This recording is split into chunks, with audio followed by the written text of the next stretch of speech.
नमस्कार,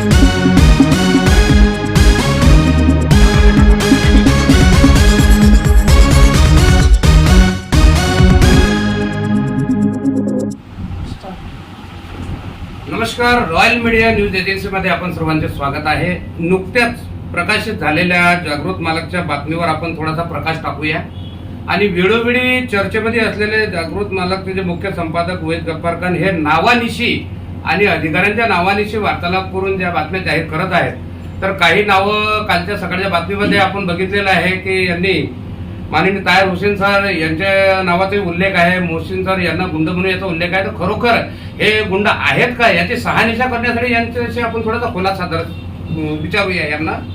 तर प्रथम प्रश्न माझा आपल्याला असा आहे की सकाळी जी जागृत मालकला बातमी प्रकाशित झाली यामध्ये आपल्या नावाचा तडीपार गुंड ताहिर उर्फ पंचवडन असा उल्लेख केलेला आहे। तर याच्या मागचं नेमकं कारण काय? आपला वैयक्तिक वाद आहे, या अगोदर काही वादविवाद आहे की काही दुसरं कारण आहे? हे आम्हाला थोडंसं स्पष्टीकरण द्या।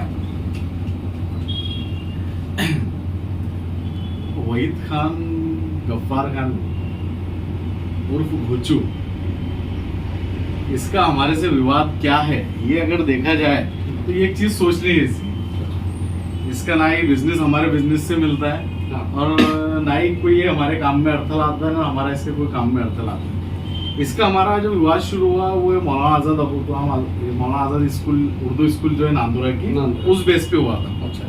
उसने क्या किया था कि एक बच्ची के बारे में ये डाला था कि भाई यहाँ पे एक वीडियो डाला था कि भाई यहाँ पे बच्चियों की शलवारें खोली जाती, इनके साथ बलात्कार होते हैं, अब शब्द इस्तेमाल किया था जिस बेस पे मतलब हमने उसकी मुखालिफत करे बोले तो उसमें भी ये था कि भाई तू हमको प्रूफ दे कि ये मामला ऐसा हुआ या नहीं हुआ।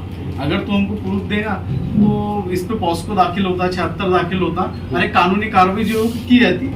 लेकिन उसने उसमें 20, 21, 20 से ज्यादा इतने सारे वीडियो बनाया, लेकिन एक भी चीज का प्रूफ दिया नहीं। जब जिन लोगों को वो बोलता था कि भाई ये उसके सोर्स है, जब हमारी उनसे बात हुई तो वो अल्लाह रसूल के कसम खाने लगे कि भाई ऐसी कोई बात नहीं है।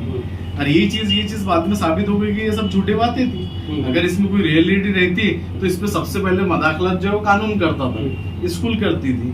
तो वो चीज में हमने इसका अपोज किए तो इसको ये हमारे बारे में गलत चीजें डालने लगा। तो आप कहना चाहते हैं कि वो मुद्दे से लेकर अभी तक सिलसिलेवार इस पर ये प्रतिक्रिया चलती रही? हाँ, तो अब ये चीज, ये एक्चुअल में क्या है, एक साइकोलॉजिकल साइको पेशेंट है।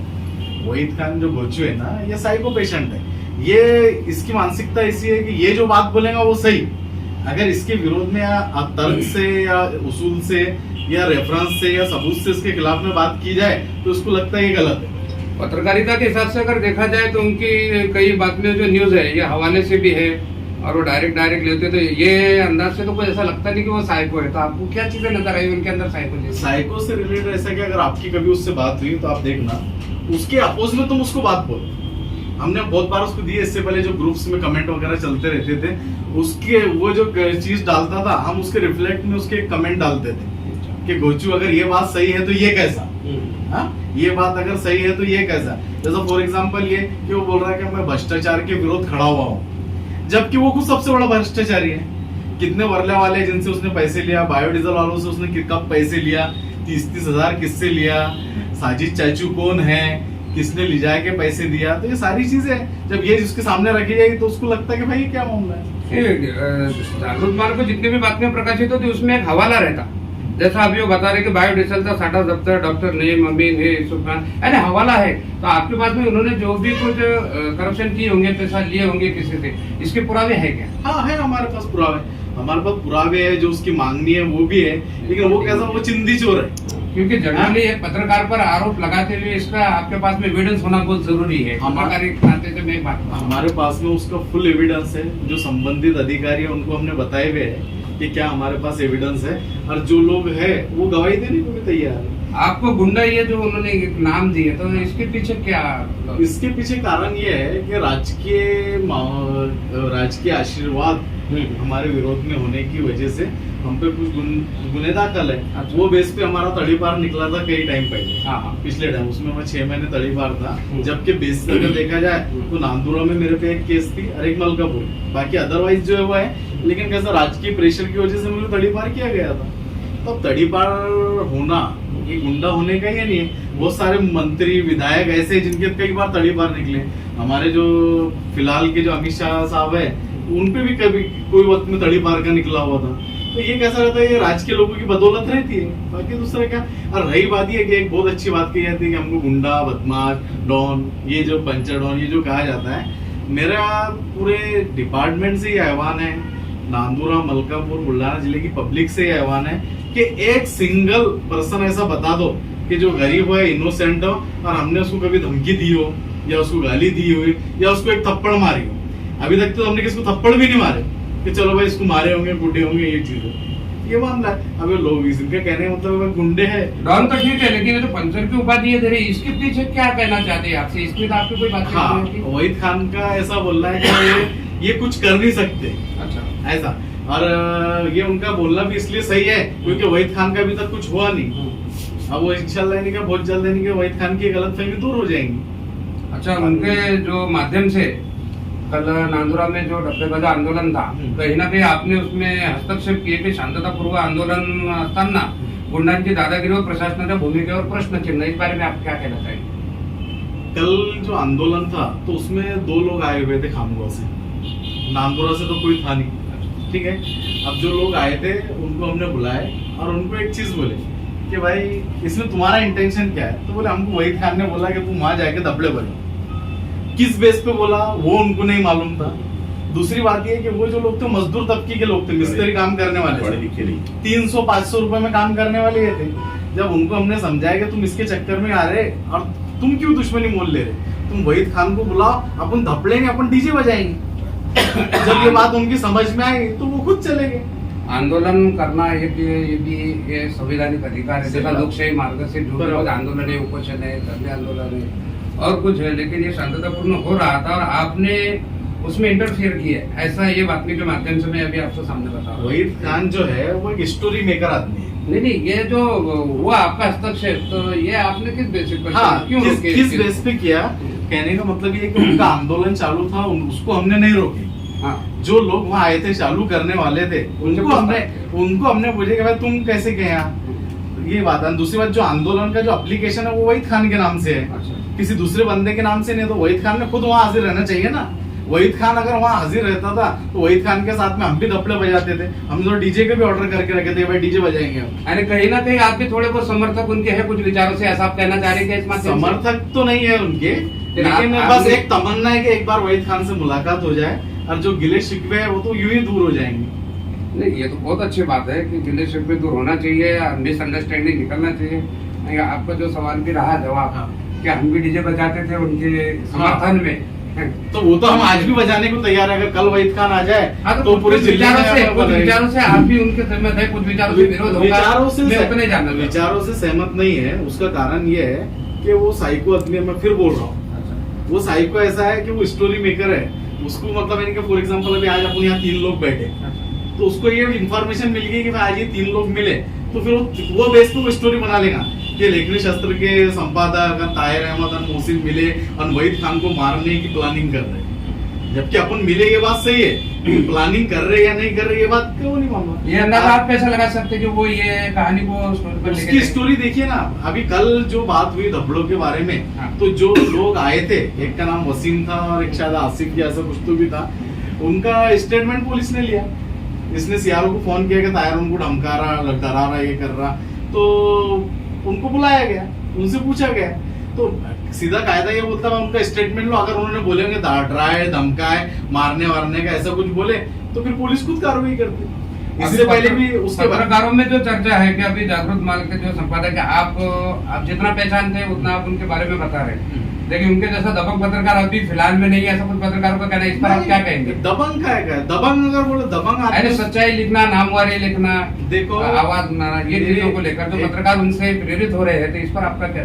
वो दबंग पत्रकार है, बुज़दिल पत्रकार है। दबंग का है, दबंग उसको बोलते हैं जो मौका वही जो स्पॉट पे खड़ा रहे और खड़े रहकर बोले। ये तो कैसा होगा कि भाई मतलब तुम ऐसा बोल रहे कि भाई एक हत्ती चल रहा है, एक चूहा आ रहा है, उसको उंगली कर रहा है, बिल में घुस जा रहा है, और फिर बोल रहा है कि भाई देखो हत्ती को उंगली करके आया, तो बिल में घुस जा रहा ना। कल जो बाहर मौके पे आके- माननीय जिलाधिकारी किरण पाटिल इनका और जागृत माल के संपादक का जो एक ऑडियो क्लिप वायरल हुई, तो उसको आप कौन से नजर अंदाज?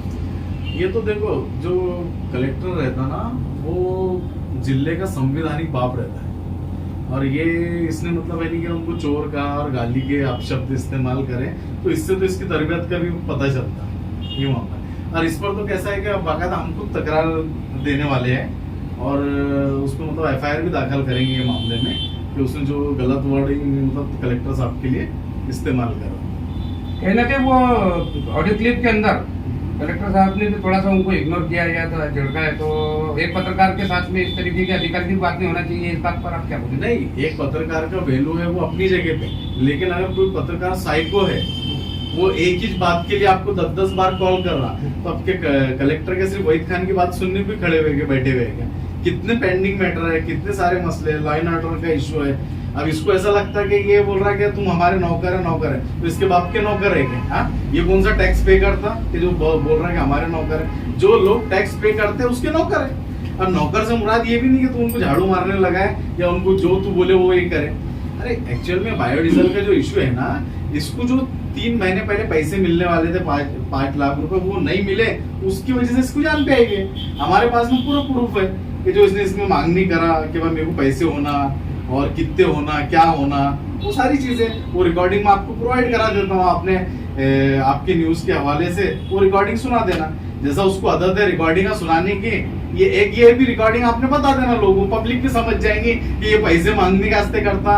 इसको बोला गया, जब एक कार्यकर्ता ने उनको बोला कि भाई हम नहीं क्या 50-50 हजार रुपए आपको हर पंप से दिला देते हैं, उसमें 10,000 रुपए मेरे रहेंगे, यानी जो कार्यकर्ता फोन कर रहा था उसके रहेंगे। तो बोले अच्छा ठीक है ना, मेरे को चलता, लेकिन हमें रेगुलर का क्या है? तो बोले रेगुलर का बोले अपन 50,000 रुपए हफ्ता मान लेंगे। तो एक्चुअल में ये जो मांगनी है ना, इसका आ जाके इंटेंशन सब पैसों का ही है। इसने तुर्जी वाले के बारे में लगाया, फिर तुर्जी वाले के पास में इसका एक खान करके, शेख मोहम्मद खान करके ऐसा कोई तो भी बंदा है पूना का, वो भी हमारे कांटेक्ट में है, उसको वहां भेजा। उसने वहां से पैसे लिया, जब जाके उसने तुर्जी वाले को बंद करा। अब बायो के सब जो यहाँ से वहां तक 25 पंप चल रहे, तो तुर्जी वाले ने कुछ ऊपर से कुछ दिल्ली से परमिशन लाया हुआ है क्या? हाँ, उसके बाद भी उद्यम आधार के लेटर है, शॉपेक का लाइसेंस है, जीएसटी का परिपत्र है, बाकी दूसरा क्या है? आप तो डॉन है, कोई बात नहीं, लेकिन गुंडो मोहसिन ये जो बातमी के अंदर नाम है, क्या ये मोहसिन आप ही है? हाँ, तो आपका इनका वैयक्तिक क्या बात है? बिल्कुल भी नहीं, मैं तो पहचानता भी नहीं वही था। तो फिर ये जो मोहसिन लिया गया, ये मोहसिन आप ही है या कोई और है? ये गुंडा जो बताया गया है, तो आपको गुंडा अगर बताया गया तो आपकी क्या गुंडेगिरी है? अब वो वहीद खान जब मिलेगा उसको बताऊंगा मैं, गुंडाओं के, इंसानों के क्या हो। तो आप ही को कहा गया है, ये कंफर्म है क्या कि और कोई दूसरा मोहसिन है? मैं हूँ मोहसिन खान। तो आपका नाम इनके साथ में जो जोड़ा जा रहा है गुंडे के, तो ऐसा क्या हमको पर्सनली क्या दुश्मनी है आपकी? मैंने तो वहीद खान को ऐसा आमने सामने देखा भी नहीं। तो कभी देखे नहीं, वाले नहीं, फिर भी अगर वो आरोप लगाते हैं आप पर, अगर देखेंगे तो मैं आरोपी कहूंगा उस चीज को थोड़ी देर के लिए। वहीद खान को ये बोलना है कि आमने सामने आ जाओ, हमने क्या करे तुम्हारा वो बताते। तो इधर कहीं आपको इसमें जो जोड़ा जा रहा है, इसकी वजह क्या है? दोस्त है खाली बस, ताहिर के साथ दोस्त है, ताहिर। तो मतलब ये कि पत्रकार का ये नजरिया हो सकता है कि भाई डॉन के दोस्त है तो ये उनके गुंडे हैं, ऐसा तो नहीं? डॉन नहीं ना, वो आमने सामने आएंगे जब दिखेंगे उनको डॉन है कि इंसान है। मैं तो एक शरीफ नफ्स इंसान हूं, इज्जतदार। और दूसरी बात की इसके अंदर ये जो अवैध बायोडीजल साठा दफ्तर का जो मुद्दा आया है, इसमें 3 लोगों के नाम है, डॉक्टर नईम साहब, डॉक्टर अमीन और यूसुफ खान। तो इनके माध्यम से इसमें जवाब अभी कौन देगा? या फिर आपके साथ वो तो भैया वगैरह बताएंगे। और ये भी इन लोगों के नामों बदनाम कर रहा है, जो गुना दाखिल करने द्यावा, ऐसा क्लियर वो तो कलेक्टर भी गुना दाखिल करने की बात करता है, जैसा वहीद खान के बाप का राज चल रहा है। ये जो भोचू है ना, ये एक्चुअल में साइको ही है। सबसे बड़ा उसका जो कारण है कि भाई मतलब उसको बायोडीजल से पैसे नहीं मिले, तो कल सेटलमेंट होने दो, उसके बाद में अगर बायोडीजल के बारे में एक न्यूज पे अगर उसने डाल दिया तो फिर तुमने बोल देना कि भाई हाँ डाला कि नहीं डाला। तो कल सेटलमेंट, उसके जो सोर्स है उनको बुला के बात कर लो, काम हो जाता। मैं जो आपको रिकॉर्डिंग देने वाला हूँ, वो रिकॉर्डिंग आपने आपकी क्लिप में चला देंगे तो समझ में आ जाएगा कि भाई इसका क्या मामला है। अपेक्षा इसमें जो लोग बाकी है अभी, इनसे भी खुलासा लेंगे, इनसे आप बात कीजिए। और इसमें एक चीज ये है कि इससे पहले यानी क्या ये कहा जाता है कि ये ऐसा क्यों कर रहा। एक बात है, वहीद खान जो है वो ऐसा क्यों कर रहा। अभी लेकिन ये चीज में क्या रहता है कि अब उसके भाई भी उसको सपोर्ट कर रहे हैं, उसके जीजा भी उसको सपोर्ट कर रहे हैं, दूसरे जो लोग हैं उसको वो भी सपोर्ट कर रहे हैं, और इसको इतना सा मतलब हवा देने में सबसे बड़ा हाथ जो है वो डिपार्टमेंट का है, पुलिस डिपार्टमेंट का। हाँ, नहीं पुलिस- जनरली एक चीज क्या है कि पत्रकार कोई भी अपनी पत्रकारिता करता है वो अपनी ईमानदारी से भी पत्रकार करने वाले बहुत है। आप जागरूक मालक के प्रतिनिधि या उनके संपादक को किस नजर से देखते हैं ये आपका मसला है, बराबर। लेकिन पत्रकारों में जो उनका एक संदेश है क्या वो भाई ईमानदारी से करे, पैसों के लिए करते होंगे। ये जो आपका ये सब लोग नहीं मान सकते नहीं ये चीज को कि पैसों के लिए ही करते होंगे। हो सकता है कि ये जो भी कुछ भ्रष्टाचार चल रहा है, ये भ्रष्टाचार के विरोध में उनकी एक मुहिम हो, ऐसा नहीं लगता? भ्रष्टाचार क्या है? भ्रष्टाचार तो मालूम होना चाहिए ना। अरे भाई ये जो है ना एक्चुअल में ये लोग भी कहीं चुप जाते हैं कि इन्होंने अगर इनका एक रजिस्ट्रेशन करे, एक शॉपिंग निकाले, एक जीएसटी निकाले, ऑयल ट्रेडिंग के कोई कर नहीं सकता। कई अधिकारियों के नाम भी उसके अंदर लिए गए कि उसमें जिलाधिकारी है, पुलिस प्रशासन है, हफ्ते कोई वसूल कर रहे हैं, तो इनके इसके पास में कुछ तो एविडेंस हो गया। नहीं, इसकी एक मानसिकता है, वहीद खान की जो मानसिकता वो किस टाइप से है कि ये मालूम है कि सरकारी कर्मचारी या अधिकारी जो रहते हैं उनको उन पे एलिगेशन डाल के इनको ब्लैकमेल करता है। और जनरली हर अधिकारी क्या सोचता है कि भाई मेरे बारे में कोई सोशल मीडिया पे इशू ना हो। तो इसमें कैसा रहता है कि इसने पिछले टाइम पे भी टारगेट किया, एडिशनल साहब को टारगेट किया, गौड़ी साहब को टारगेट किया, ठाकरे साहब को टारगेट किया। तो ये जो रहता है इसका कैसा रहता है, लेकिन अब जो इससे डरने वाले वो डरेंगे। और ये कारण है कि कुछ वरिष्ठ अधिकारियों ने भी जब वो 302 में आरोपी बना, जिसमें मास्टरमाइंड वहीद खान है 302 में, तो उसको निकालने के 169 तक की बात किए थे कुछ अधिकारियों ने। क्यों? क्योंकि उससे वो डरते। अब जो डरता होगा वो ये करेगा, जबकि जो दूसरे हैं उन्होंने उसको नोटिस भी छोड़े और उस पर मतलब यानी कि डेफॉर्मेशन का केस भी डाला। आज हमारे भारत की कानून व्यवस्था इतनी सक्रिय हो चुकी, क्या ये हद तक पहुंचने वाले को कब और कहां कौन से शिकंजे में दबोचा जाए बता नहीं सकते। तो अधिकारी भी अगर कुछ हद तक डर रहे उनकी खुद की रेपुटेशन के लिए, तो इसके पीछे उनकी भी कोई कमजोरी हो सकती है क्या? नहीं, कमजोरी नहीं, कमजोरी कर लेंगे। अधिकारियों को डरने का कोई मतलब नहीं। ये अधिकारी को डरने से मुराद ये नहीं है कि वो खौफ में ही है। एक ये कि हर कोई चाहता कि मेरा सोशल मीडिया पे विश्लेषण ना हो, किसी अच्छे का भी है। अब देखो कलेक्टर साहब को फोन कर रहा है, कलेक्टर साहब ने उसका फोन उठाया और उसको जवाब दिए। तो वो जब उसने लहजा बदला, तो जब कलेक्टर साहब ने उसको बोले कि तू इस तरह से बात करता है क्या? हाँ, कलेक्टर साहब ने क्या उसको कुछ गाली दी? क्या उसको चोर बोले? क्या उसको धोखेबाज बोले? उल्टा ये खुद उनको कुछ चोर बोल रहा। तो ये जो है इसकी मानसिकता ऐसी है कि ये खुद को वरिष्ठ समझता, ये समझता कि आई एम द सुपेरियर। वो जिस भी दिन मिलेगा आमने सामने बैठ के उसका इंटरव्यू हो जाएगा और जागरूक चैनल पे लाइव होगा, ऐसी हमारी उम्मीद है। बस हम उनको मिलने का इंतजार कर रहे हैं कि कब उनसे मुलाकात हो जाए। उन्हीं के चैनल पे हम उनका इंटरव्यू हम भी लेंगे और उनको भी देंगे और वो भी लाइव रहेगा सब। ये हो सकता है आप ये अभी का आज का जो डिबेट चली है ये रॉयल मीडिया न्यूज एजेंसी से चली है, हो सकता है ये न्यूज देखने के बाद वो अपना जागरूक मान का कोई प्रतिनिधि भेजकर भी आपसे अगर कोई बातचीत करना चाहे तो मुलाकात वो देंगे। प्रतिनिधि क्या भेजेगा? वो प्रतिनिधि नहीं भेजेगा, वो खुद उसका वीडियो बनाएगा और जो कुछ उसको बोलना है वो बोलेगा। तो उसको आप भी संपादक है, अप्रोच करो उसको या और दूसरे भी जो लोग हैं, और आमने सामने बैठकर सारी चीजें उसकी झूठ पे मुपनी है। उसको जो भी शिकवा है आमने सामने बैठ विद प्रूफ बात होगी और विद प्रूफ भी बात होगी, सारे सबूतों के साथ बात होगी। क्या आप चाहते हैं कि कश्मकश इतने दिनों से जो रंजिशें चल रही है ये कि एक जगह बैठकर ये मिसअंडरस्टैंडिंग खत्म होकर कुछ अच्छा ही हो? मिसअंडरस्टैंडिंग का मामला ही नहीं है ना, ये तो एक्सीडेंशियली मामला है ना। वहीद खान क्या है, जैसे फॉर एग्जांपल आप 2 व्हीलर चला रहे, आपने हेलमेट भी पहने, आपने शूज भी पहने, आप 40 की स्पीड में ही चल रहे, एक बेवड़ा आया आपको ठोक दे रहा, आपका एक्सीडेंट हो जाता, इसमें आपकी क्या गलती है? तो ऐसे ही ये बेवड़ा जो है वो घोंचू वहीद खान है, वो जा रहा उसके पेपर में कोई अधिकारी के बारे में लिख दे रहा, किसी व्यक्ति के बारे में लिख दे रहा। अब इससे दूसरे लोगों को क्या, उनकी क्या गलती है उसमें? कलेक्टर साहब के बारे में डाल दिया, थानेदार साहब के बारे में डाल दिया, ये जो चीज। हाँ, अगर कोई फैक्ट है तो बात अलग है। इसके अच्छा सिर्फ इसको इसी शिकायत है कि इसके बाकी दूसरों को कुछ नहीं है क्या? बुल्डाना में दूसरे पत्रकार नहीं है क्या? सिर्फ वही चीज जो वहीद खान देख सकता वो दूसरे नहीं देख सकते, ऐसा कुछ है?